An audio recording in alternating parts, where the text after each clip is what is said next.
Si te pierdes entre libros, este es tu podcast. Hello, fairy darling.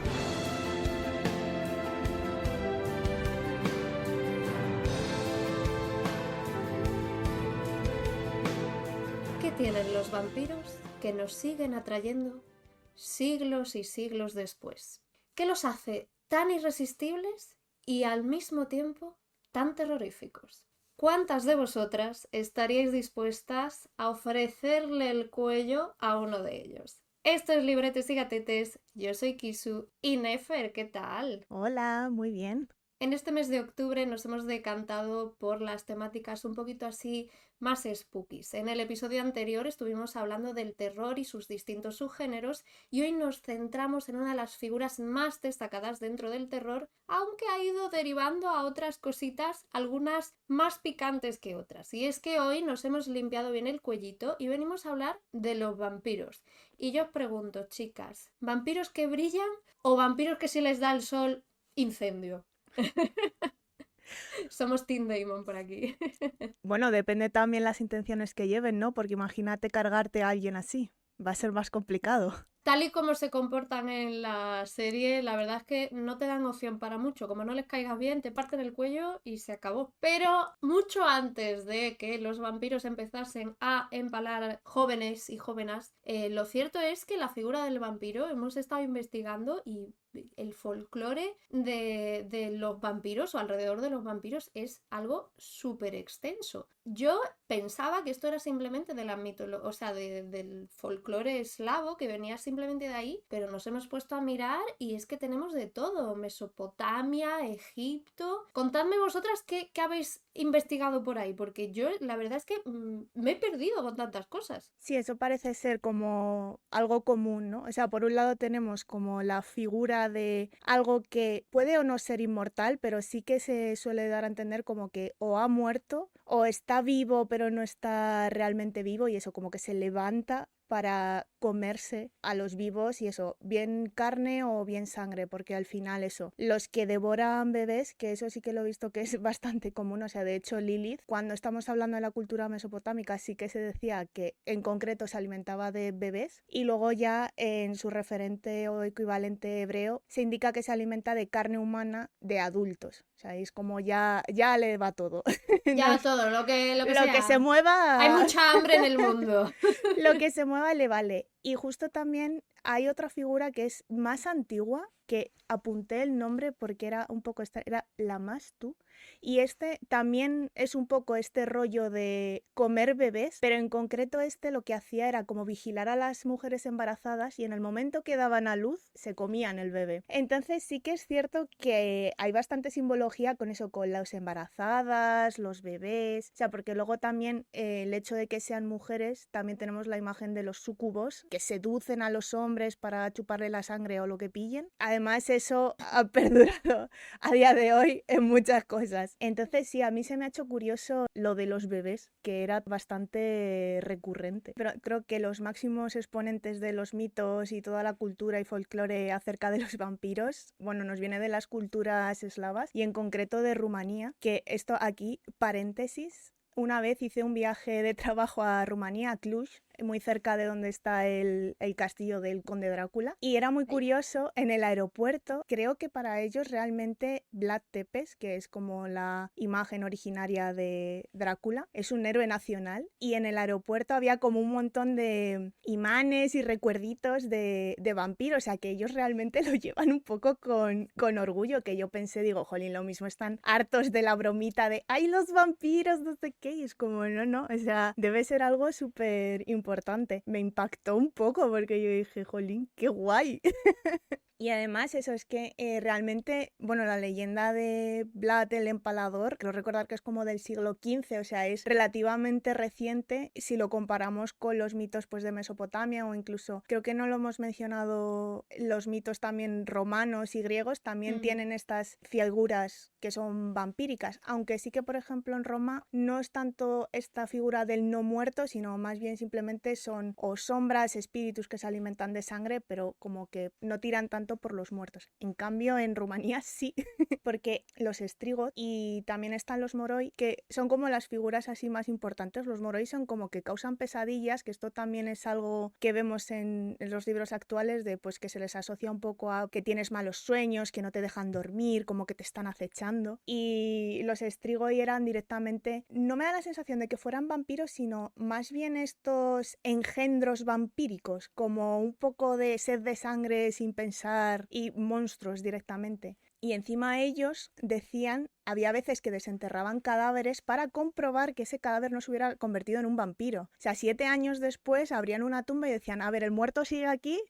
¿Está muerto? A ver, a ver. A ver. Vale, está muerto. Lo lavamos un poquito y lo volvemos a cerrar y seguimos con nuestra vida. O sea, que realmente era algo muy arraigado. Yo lo que imagino que el tema de comprobar si el muerto seguía ahí y tener el miedo como de es un muerto que ha vuelto a la vida, vendría probablemente de profanadores de tumba, ¿no? O sea, los típicos ladrones de tumbas que venían, desenterraban al muerto, le quitaban las joyas o lo que fuera, o incluso se llevaban el cuerpo para venderlo a doctores para sus clases de medicina. Imagino que sería este rollo. Eso la verdad es que no lo he buscado, aquí me estoy tirando un poco el triple, pero digo yo que vendrá por ahí. Sí, pero puede ser. Además, los estrigoi, eso, había los estrigoi vivos y los estrigoi muertos. Pues los muertos, supuestamente, cuando se levantaban de la tumba, es que encima iban a atacar a su propia familia. Entonces, claro, yo creo que ya las propias familias decían, a ver si mi tío abuelo sigue ahí. Porque como nos dé la noche, encima nos jode la cena. Eso me recuerda, no tiene nada que ver con vampiros, pero me ha dado así como el flash de una vez escuchando la radio, pues lo típico que llamaban para contar anécdotas y tal, y un chaval que cuenta de en el entierro de su abuelo, que pues todo el mundo ahí pues triste y tal, iban a repartir las cenizas, sopló como un viento, un aire, y todas las cenizas acabaron en la cara de todo el mundo. Y la abuela se pone de brazos en la cadera y dice, ay Paco, de verdad, dando por culo hasta después de muerto. Pero incluso también llegó a haber una fiebre bastante loca de cazavampiros en Rumanía, que tenían kits y todo para enfrentarse a los vampiros. Era una auténtica locura. Toma las estacas, las balas y lo que necesites. Y bueno, luego eso también, claro, depende un poco del mito que sigas, porque a algunos les afecta el ajo, otros es la luz solar, otros son las estacas, pero sí, o sea, es verídico que les dio la neura y se pusieron a buscar vampiros. No sé si los encontraron, pero buscarlos los buscaban. Bueno, también tengamos en cuenta que, claro, a día de hoy existen, seguro que en aquella época también, caníbales. No ya tribus caníbales, sino gente que realmente en sociedades europeas, occidentales en general, se han metido al canibalismo. Pues en aquella época esto también debería existir. Igual te pillan comiéndote a tu madre y para ellos eres un vampiro. Que de hecho, en la cultura hebrea, con Lilith, que cuando evoluciona un poco este mito y ya se dice que come carne humana, o sea, expresamente en su cultura, comer carne humana es el máximo pecado horroroso. Entonces, claro, es como Lilith es lo peor. Si estamos hablando de épocas de hambrunas o situaciones complicadas, o incluso, yo que sé, por experimentar,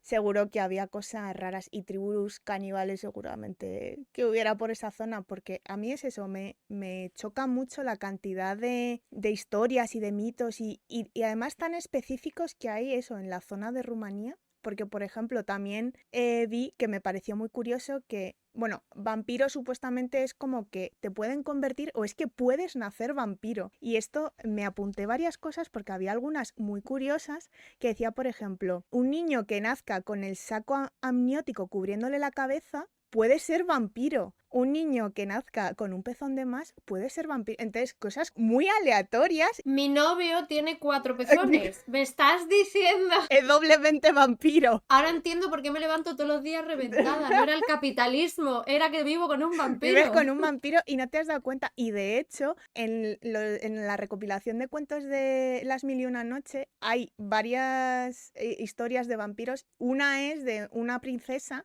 que se casa con un vampiro sin saberlo. Y luego, claro, se da cuenta y dice, ¿pero qué cojones es esto? O sea que ha habido casos. Pues un montón de datos súper aleatorios. Bueno, si eras pelirrojo, cuidado, o sea, estaba ya en la lista negrísima. Entonces, claro, es como hay una serie de requisitos para ser vampiro que yo creo que, claro, o sea, honestamente, seguramente se cargarán a gente diciendo, yo qué sé, tienes un poco la rabadilla salida, eres vampiro. La verdad es que, como vemos, hay mucho mito y muchísimas cosas bastante antiguas de la figura del vampiro, pero el vampiro que realmente se popularizó vino con el terror gótico, el subgénero del terror que hablamos en el episodio anterior. Y aunque todos nos vamos a ir al mismo libro, antes de Drácula de Bram Stoker estaban otros dos. Uno que casualmente se llamaba El vampiro, de John William Polidori, que salió en 1819, está considerado como la primera novela de verdad de un vampiro. Señor, un vampiro, aquí lo tiene. Y entre este y Drácula tenemos también una novela que es Carmila, de Sheridan Le Fanu, en 1872, que no solo teníamos vampiros, sino una de mis cosas favoritas del universo, lesbianismo. Y aquí ya entramos en lo que es el vampiro y la seducción. Todo esto de no solo es un apetito insaciable, sino también el cortejo, el jugueteo. Y esto es lo que sí nos lleva al Drácula de Bram Stoker. Sí, además, esta historia es como muy conocido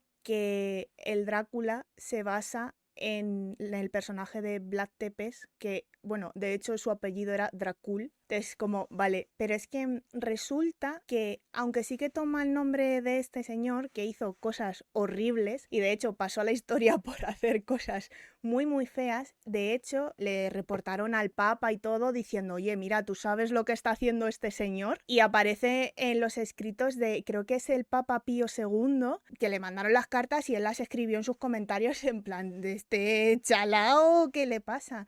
Una cosa curiosa es que, claro, todas las historias de lo que iba haciendo este señor se iban como expandiendo por el mundo en vida del propio señor, que esto era raro por la época. Pues es que debió ser tan vasto que todo el mundo sabía lo que estaba haciendo este señor. De hecho, bueno, debe haber un poema bastante extenso de todas sus correrías que me apuntan el nombre porque me hizo muchísima gracia y se llama, atención, Historia de un loco sanguinario llamado Drácula de Valaquia, porque Vlad Tepes era el príncipe de Valaquia. O sea, ya el título nos pone un poco en situación. Y es que una de las historias que contaba, que era, o sea, a mí me parece de estar un poco malito de la cabeza. Porque, bueno, todas estas historias vienen de boca de un monje católico que supuestamente escapó de la prisión de Vlad. Entonces, claro, iba narrando a los juglares, en plan, mira todo lo que me ha pasado y todo lo que he visto. Y una de las historias que contaba este señor es que Vlad hizo empalar, porque era el empalador, a dos monjes para ayudarles a ascender al cielo. O sea, es que encima era retorcido. Y no contento con eso, los dos monjes debían llevar un burro. Y el burrito, al ver el panorama, se quedó con ellos, empezó a rebuznar y dijo Vlad, pues tú también te vas al cielo. Y efectivamente empaló al burro. Pobre burro, los monjes, pues bueno, ¿sabes? Pero pobre burro. Yo tengo mis límites y mis límites está al ser humano, bueno, pues todo lo que le venga probablemente se lo merezca, pero un burro, por favor, que tache un burro. En definitiva, o sea, este señor tiene merecidísimo ser la leyenda que es en Rumanía. Pero todo esto, en principio, no es en lo que se inspiró para hacer la novela, sino que se inspiró más bien en todos los mitos y cultura que había de Transilvania, que ahí sí había mucho más mito vampírico. O sea, de hecho es como la primera novela en la que se relaciona a Vlad con el vampirismo per se. O sea, sí que había rumores, pues lo típico, ¿no? Una persona muy malvada, pues que comía corazones, que bebía la sangre de sus enemigos, pero no como apuntándole a que realmente era un vampiro, sino que el ser vampiro se lo inventaron un poco para la novela. Entonces hubo ahí un mezcla tanto de la figura histórica como de la cultura que hay en Transilvania de los vampiros. Pues la verdad es que es muy curioso, ¿no? Porque además no es ya toda la evolución de la figura del vampiro desde la antigüedad hasta que Bram Stoker dice esto es un señor aquí que va a hacer sus cosas, que de hecho el libro de Drácula tiene su propia película que también hizo como mucho más popular la figura del vampiro, y no solo eso, sino que nos dio el atuendo clásico de cuando tú piensas en vampiro, piensas en Bela Lugosi vestido de Drácula. Esta película es de 1931, pero es que ya antes de la Drácula de Coppola teníamos Nosferatu, que es de 1922, o sea, le saca unos añitos, muy poquitos, pero es el vampiro como ese monstruo, pero que a la vez hay ese drama romántico, melancólico. Y es un poco la figura que se ha mantenido durante muchos años del vampiro. Sí, es un monstruo, te va a chupar la sangre y tal, pero también es un alma atormentada, sufre, tiene 50 sombras y ese tipo de cosas que luego ha tenido mucha evolución porque hemos pasado de que el vampiro fuera un villano a poder encontrárnoslo como un antihéroe o incluso como un interés romántico en muchas novelas, porque a día de hoy muchas veces cuando pensamos en vampiro pues no pensamos en Drácula ni en Nosferatu, pensamos pues en Damon Salvatore, en Edward Cullen y este tipo de vampiros un poquito menos vampiros. Los Cullen me parecen poco vampiros, los Salvatores me parecen más vampiros, pero es un poco este rollo, ¿no? De qué menuda evolución hemos pegado desde la criatura sedienta de sangre, pasando por el melancólico, déjenme, la oscuridad es mi ama, a mírame brillo. Es que además justo en Crepúsculo los Cullen son como los vampiros buenos. O sea, porque sí que luego aparecen en la saga otros vampiros que dices, vale, estos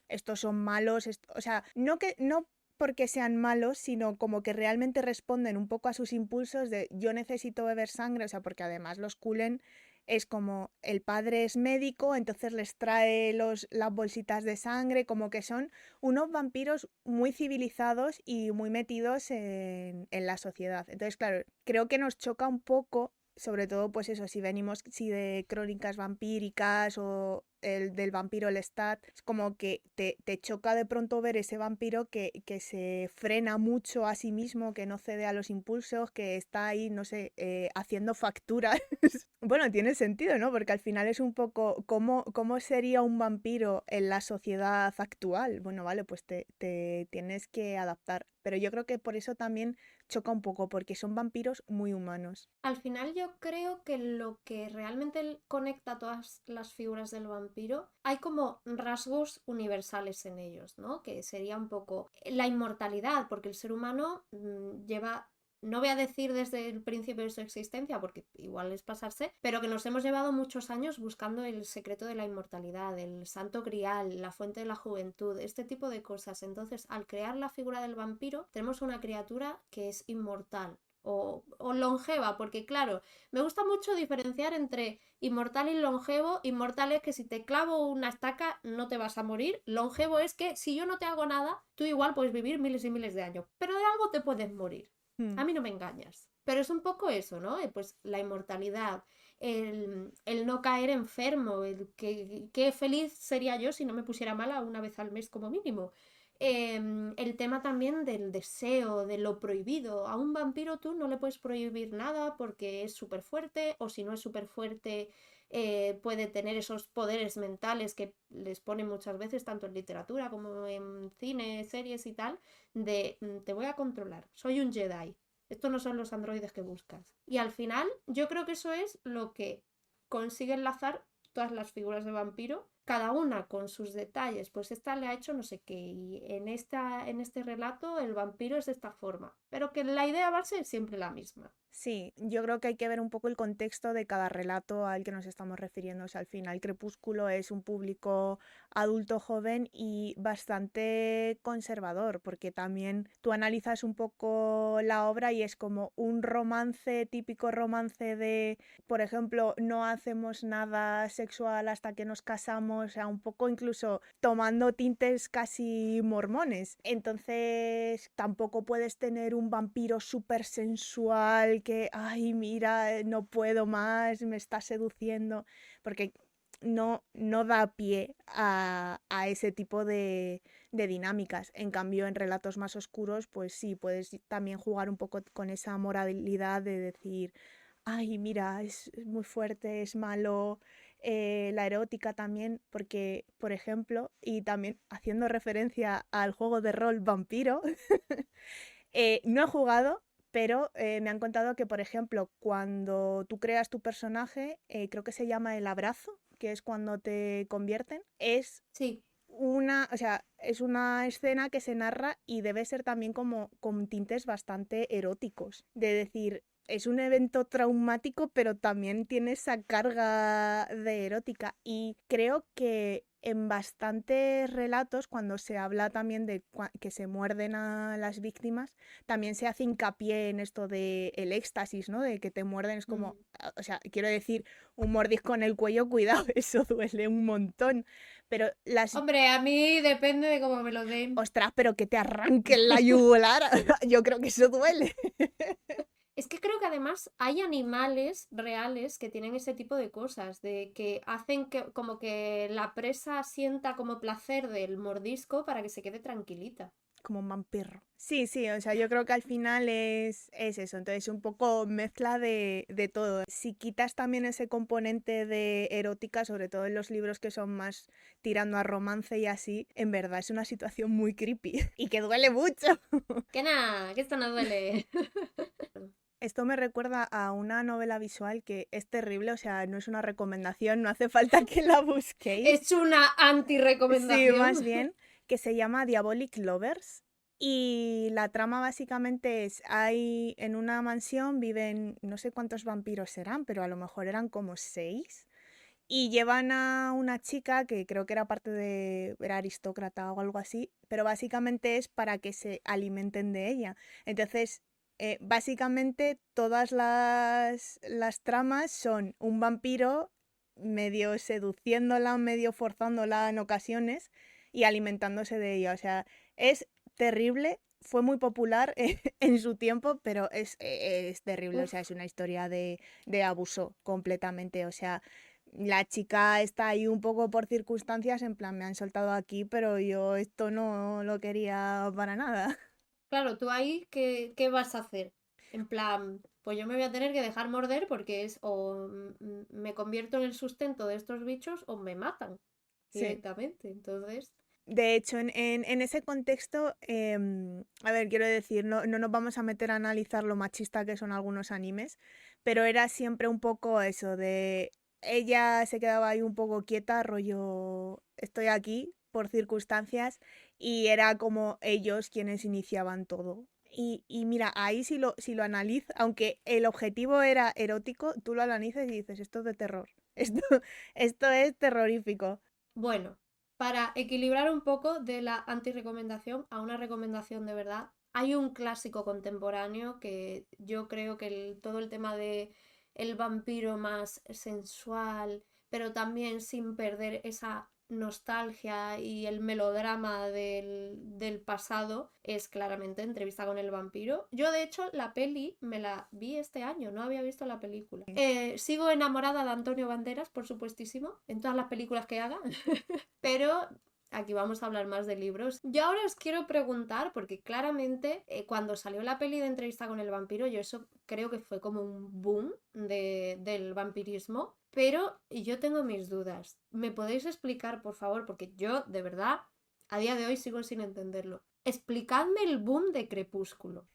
Porque yo de verdad lo intenté. Yo me leí el primer libro y a mí aquello no me parecía ni que estuviera bien escrito ni nada. Y luego, pues es que todo el mundo en el instituto como súper mega loco con Edward Cullen y con Bella y demás. Y luego salen las pelis y yo me vi. La primera peli me la vi por voluntad propia. A partir de la segunda a la tercera me obligó mi pareja de aquel momento a ir a verlas. Y yo estaba como, ¿cómo puedo romper con esta persona para no tener que ver la cuarta?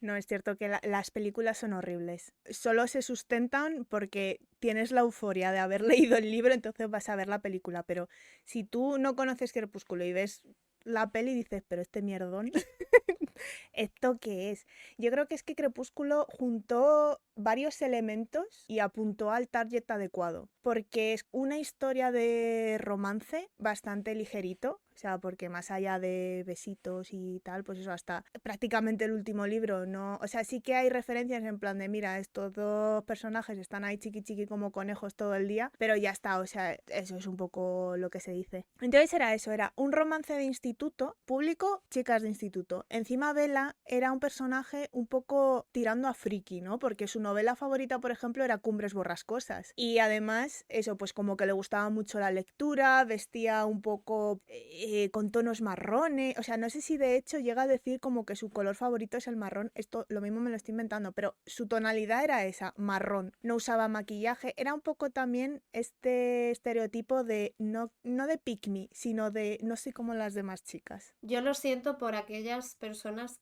a las que realmente... me gusta el marrón, pero qué aburrida debe ser tu vida si tu color favorito es el marrón. Pues era un poco así, por ejemplo, igual, o sea, el coche que tenía era un poco también coche de pringada, entre comillas, porque llevaba la camioneta que le había conseguido su padre, entonces era como un coche cero cool. Entonces era un poco este perfil de chica un poco marginada, rara, que de pronto el chico guapísimo y popular del colegio se fija en ella y para colmo es un vampiro y solo ella conoce su secreto y además tengo un hot take y es como, a ver, si tienes toda la eternidad por delante y no eres rico, o sea, ¿qué haces Un mal? poquito O tonto sea, eres. algo haces mal, ¿eh? O sea, creo yo. Pero bueno, no, y que encima el padre era médico, súper prestigioso y tal, o sea, sí, o sea, Edward es un niño de pasta. Bella es que es como ese prototipo de chica de nadie se fijaría en ella, o sea, como que no tiene nada que destaque, o sea, ella es, canónicamente es mona, pero tampoco se dice que sea una belleza, yo qué sé, no es como en Trono de Cristal que se está todo el rato diciendo que Celaina o Cealena, o como se llame, es Selena. guapísima y maravillosa, ¿no? O sea, Bella es una chica normal, más bien tirando a rarita y tal. Entonces, de pronto, Edward puede leerle la mente a la gente.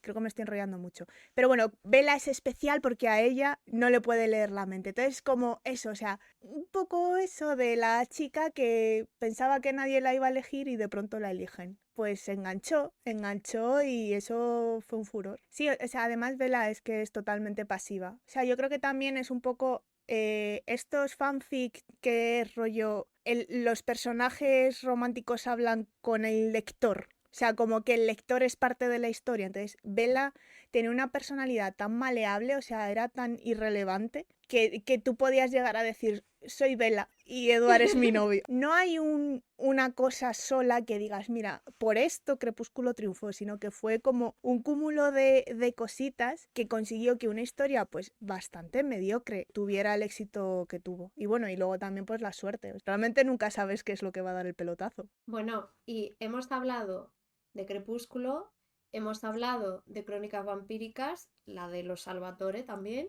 pero no hemos hablado de la cazavampiros por excelencia. No es Blade, que también, sino Buffy, cazavampiros. No, yo no voy a hacer spoiler de Buffy, pero me gusta mucho la figura de Buffy porque creo que salió en una buena época para tener personajes femeninos fuertes, que también pues es cierto que yo por lo menos me he criado con series como Senna la princesa guerrera, Mm. ¿no? Pero crecer un poquito más y encontrarte con Buffy también está bien. Ahora, la que no vi ni lo intenté, y mira que me encanta, David Boreanaz, fue la serie que le hicieron a Ángel. Sí, además lo que dices, que creo que Buffy se estaba emitiendo también en un contexto guay de, pues estaba Xena, pero estaba también Embrujadas, por ejemplo, que era un poco también ese rollito, y también estaba Sabrina, cosas de brujas. Entonces es como de pronto en esa época surgieron un montón de series así un poco más spooky, pero a la vez con un poco la cultura de los noventas y más modernas, que tienen un rollito muy, muy chulo y que gustó mucho. Bueno, y también cazavampiros, creo que no hemos llegado a mencionar a Van Helsing. Otro que también tiene una película que es mejor olvidar, pero el prota es Hugh Jackman, así que se lo perdonamos igualmente. Sí, también está el anime de Hellsing, que bueno, realmente también está esa figura de Van Helsing, es el que lleva toda la organización de los cazavampiros. Aquí lo curioso es que, bueno, también se repite bastante de vampiro cazando vampiros, que también está basado en un mito de Rumanía, de que a veces los vampiros se levantaban y por sus características pues se ponían a matar a otros vampiros. Esto ha perdurado un poco ahora ya es como más claro el papel de los cazavampiros, de pues eso, un vampiro que tendrá sus motivaciones o le están obligando y mata a otros vampiros. Bueno, más allá de recomendaros Entrevista con el vampiro, que por cierto, mi edición es un poco chusta, porque es como de la portada de la peli y tal, pero es una edición de bolsillo un poquito... Bueno, este libro, claramente, si os gustan los vampiros, os lo tenéis que leer, igual que La Reina de los Condenados. La peli de La Reina de los Condenados os la podéis saltar. Pero voy a haceros otras recomendaciones. Voy a empezar con origen español. H.M. Zubieta, ya le hemos mencionado en algunos podcasts. Tocar el cielo es una novela con vampiros, muy chuli, además LGTBI. Y hay un pequeño detalle que me encanta de este libro, porque el meme de Vampiro Existen está aquí en su portada y me parece maravilloso. Es que de hecho creo que la promo de esa novela la hizo con el propio meme en Twitter, ¿no? Era como, estoy escribiendo una novela, vampiros existen, eso es lo único que puedo decir. Completamente. Y yo al final acabé llamando más al libro Vampiro Existen que Tocar el cielo. Otra recomendación que lo he terminado hace poquito es Novia de Ali Hazelwood. Es el primer libro de rollo romantasy que escribe esta autora, porque ya está más centrada en el rollo comedia romántica o romance en general. Novia es una historia de vampiros y hombres lobo, tiene su spicy bastante chachi y bueno, a mí me ha divertido mucho, me ha gustado bastante, así que lo recomiendo. Seguimos, lo hemos mencionado ya por aquí, sí que esto es una recomendación, pero anti-recomendación, porque es de Sangre y Cenizas. Debo decir que de Sangre y Cenizas me gustaba mucho al principio, de hecho yo se los recomendé a Alesa en plan, tía, me estoy leyendo de Sangre y Cenizas y te lo tienes que leer. Y yo empecé como... Luego me adelantaste, en plan, yo estaba en el tercer libro y ella, pues ya me he leído los 5 y voy por el spin-off de no sé qué. Y yo en plan, ¿qué?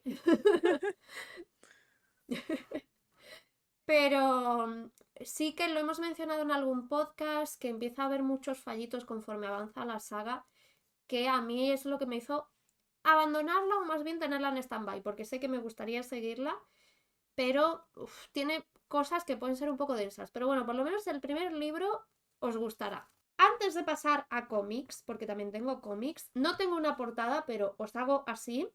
La chica más fría de Cold Town es una novela autoconclusiva de Holly Black, mi diosa y señora. Por cierto, no hemos nombrado a Laura Gallego en este podcast. La nombro ahora, no tiene nada que ver. Laura Gallego. mi otro imperio romano, Holly Black, con la novela La chica más fría de Cold Town. Muy chulo, de verdad, leerosla. Y mi obsesión, para cuando salga este podcast ya me lo habré terminado, es The Serpent and the Wings of Night, La serpiente y las alas de la noche. Ha llegado a España creo que en septiembre, por lo que lo tenéis nuevecito en las librerías, y además la edición en español viene con edición especial con los cantos pintaditos, que sé que eso os gusta mucho. El único problema que la portada en español creo que es de IA, es un poco cutrecilla, pero también debo decir que la portada en inglés es raruna. La estuve como mirando el otro día y yo estaba como... Es que esto a mí me parece el típico collage que te mandan a hacer en el colegio y empiezas a pegar cosas. Es un poco rara. Me gusta, pero me gusta verla de lejos. En plan, como que si la analizo, aquí veo cosas raras. Pero bueno, vamos a pasar a cómics. Lo nombré en el podcast anterior también. Nieve, Cristal, Manzanas, de Neil Gaiman y Colin Doran. Es un retelling de Blancanieves con temática vampiros. Hasta ahí voy a leer. Muy cortito, como podéis ver en el vídeo es finito, finito. Todas las páginas son a color, el dibujo es precioso. Y voy a terminar con un conjunto de viñetas, de las típicas que podéis ver en Instagram, que se publican 4 o una cosita así, de Sarah Scribbles. Bueno, aquí Sarah Andersen, que es Colmillos. Colmillos es la historia de la vampira que vemos aquí y su novio, el licántropo. Súper divertido, súper tierno a la vez, son viñetas tipo cada una es una historia en sí misma. De verdad, de mis cómics favoritos. Y es que te lo lees en una tarde y te ríes un montón y te quedas con el corazón calentito. Os traía una donde el protagonista no es el vampiro, sino que, bueno, el libro, hablamos de él en el anterior podcast, Soy Leyenda, porque es que me dejó tan loca que Soy Leyenda va de vampiros que dije, me lo voy a leer. Me falta muy poquito para acabármelo y es que mola mucho. Básicamente es el punto de vista del superviviente, o sea, un poco como en la película, pero realmente lo que está haciendo constantemente son reflexiones de estoy aquí solo, ¿qué hago? Estoy aquí solo luchando contra los vampiros, pero los vampiros realmente son monstruos o a lo mejor si me uno a ellos realmente es como seguir con la humanidad pero siendo diferentes y luego dice, no, son monstruos, tengo que matarlos. Y está como todo el rato buscando información, en plan, ¿cómo se mata un vampiro? Ah, con luz solar. Y hace experimentos que son un poco macabros. Dice, vale, voy a exponer un vampiro a la luz solar a ver qué le pasa. ¡Ah, se muere! ¡Uah! Y se pone loco de contento, en plan, ya puedo matar a los vampiros. Entonces, es triste, o sea, porque realmente es una situación traumática, pero hay situaciones que llegan a ser divertidas un poco de ver cómo se va sobreponiendo a la situación que tiene y explora un poco todos estos mitos sobre los vampiros de, bueno, les afecta el ajo, les afecta la luz solar, ¿se meten en ataúdes o no se meten en ataúdes? Y encima es un libro súper cortito que se lee en nada, así que yo de corazón, si habéis visto la película, me da igual, leeros el libro, está muy chulo. Yo voy a volver a dar recomendaciones porque siempre me pasa que me apunto muchas, pero luego a la hora de la verdad como que me vuelvo un poco loca y se me olvida. Lo siento, pero tengo que hacer 2 y media voy a hacer. Porque por un lado está El misterio de Salem Slot de Stephen King, que va a salir o serie o película dentro de nada. Y también Castlevania o Ah, sí. Castlevania, no solo como franquicia de videojuegos, sino también como la serie de Netflix. Yo solo me vi la primera temporada, pero está muy bien. Ujú. Es ese rollo anime que está muy chuchi. Y por último, ya, y ahora sí que sí, paro con recomendaciones. Apuntadlo bien a aquellas personas que leáis Webtoon, porque yo estoy enganchada a Blood Reverie o Reverie, no sé cómo se diría. Supongo que viene del francés, así que será Reverie o una cosa así. Pero si os mola el romantasy, señores Fais de 500.000 millones de años, con probablemente tremendo pito, vampiros y demás, leos este webtoon. Se nota mucho la evolución del artista en el dibujo. Al principio vais a ver que los muñecos son un poquito ortopédicos, pero aún así tiene un estilo muy bonito y que poco a poco da un cambiazo tremendo y a día de hoy, de verdad, es que es un cómic que me está flipando. Pero bueno, yo en el podcast anterior os pedí que os limpiaseis bien el cuello. Para el próximo podcast os voy a pedir que preparéis vuestro caldero, pilléis un gato negro, encendáis una velita, blanca, negra, según os den las energías, y os preparéis para quedar embrujadas, porque somos aquellas a las que no pudieron quemar. Un besito.